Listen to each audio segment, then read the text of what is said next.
vocês percebem a briga que é as pessoas mais apegadas à religião cristã?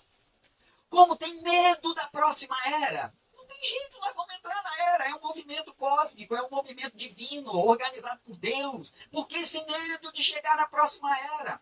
É porque para chegar na nova era, essa nova era, até mesmo nós vamos pegar textos bíblicos onde Jesus fala para os discípulos, né? Eles perguntam assim, e você vai ficar quanto tempo com a gente? Aí ele diz assim, olha, fique atento quando o aguadeiro entrar na casa lá. Depois eu pego o texto com mais precisão de textual, né?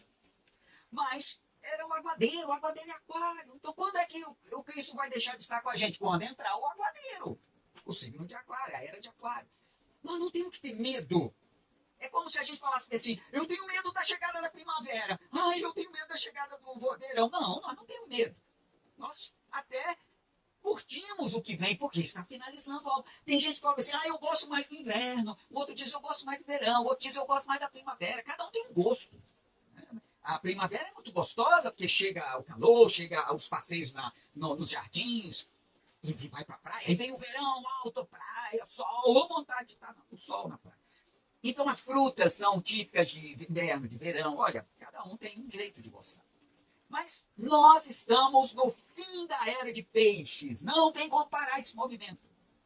Sabemos exatamente quando inicia a era de aquário? Não. Não por quê?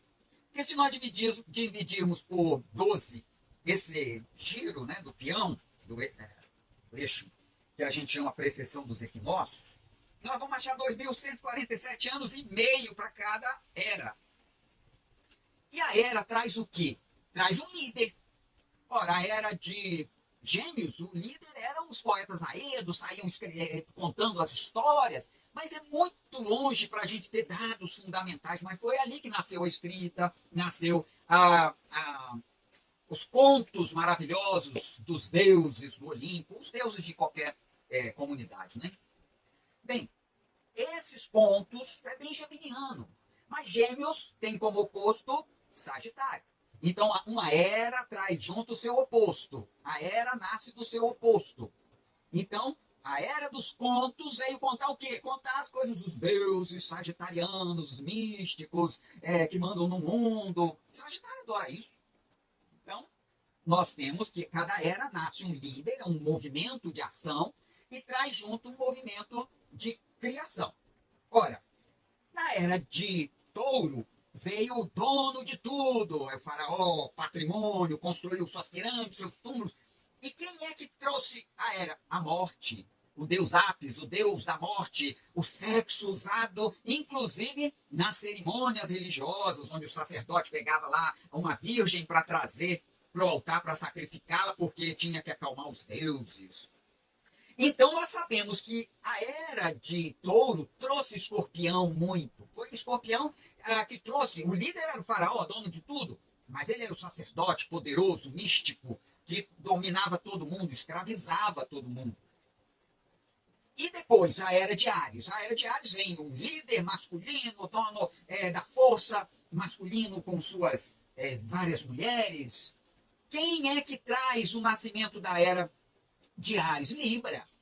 Uma mulher coloca no cesto uma criança, um bebê, para ele assumir um papel de líder depois. Olha bem, para ele vencer aquele poder da era de Touro, de escravizar as pessoas para construir monumentos que estão presentes até hoje, porque é do elemento signo de terra e fixo. Depois nós vamos entender esse negócio de cardinal, fixo, mutável, mas é muito conhecimento que nós vamos amadurecer devagarzinho.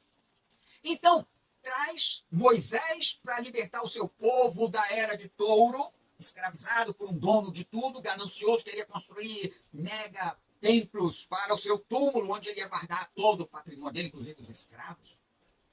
E aí, nós temos Libra trazendo a ideia da mulher e trazendo a ideia das leis, as tábuas da lei. Ele sobe uma montanha igual um cabrito, recebe dos raios de fogo, escreve numa pedra, ou as regras para equilibrar as relações entre as pessoas. Estava tumultuado. Imagina, 40 anos levando um pessoal para correr atrás da sua terra fértil, maravilhosa, onde sai leite da terra, coisa mesmo, de fantasia, mas tudo bem, cada líder traz sua fantasia.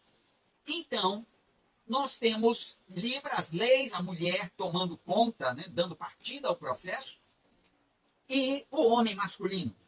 Então a era de Áries é belicosa, apaixonada, é o elemento fogo cardinal, é muita guerra, muita luta, é exército. Aí deixa de ser o dono de tudo, o faraó, para ser o dono dos exércitos, dos persas, com meio milhão de soldados. Imagina alimentar isso tudo, gente, no meio do nada, no meio do deserto. É muito complicado imaginar isso, mas é o que a gente tem da história. Aí depois a era de Áries foi agressiva, a mulher não tinha valor, quanto mais mulher o cara tinha, mais ele era valorizado. Então o sexo era uma coisa de... Imagina, meio milhão de soldados, quanta coisa devia acontecer no meio deles lá em termos de sexualidade. Né? E também nós temos que pensar que a filosofia nasceu no período aí perto de 400, 500 anos antes da era cristã. Então, na era de Áries, a filosofia nasceu na era de Áries. E os pensadores discutindo ali aquilo tudo, mas havia o sexo entre os amigos, os filósofos. Sócrates era conhecido como um cara muito desejado pelos jovens, porque além de fazer sexo, ter prazer, ainda tinha um bom papo, né? Que coisa. Era o modo deles pensarem outro sentido, que era Pandora. Pandora foi uma deusa que trouxe um cesto cheio de maldades para o homem. Um dia a gente conta um pouco sobre a interpretação do mito de Pandora, que levou, né, os gregos a achar que a mulher não merecia prazer porque ela trouxe filhas de Pandora, descendente de Pandora, trouxe o mal para a humanidade. A mitologia é muito rica.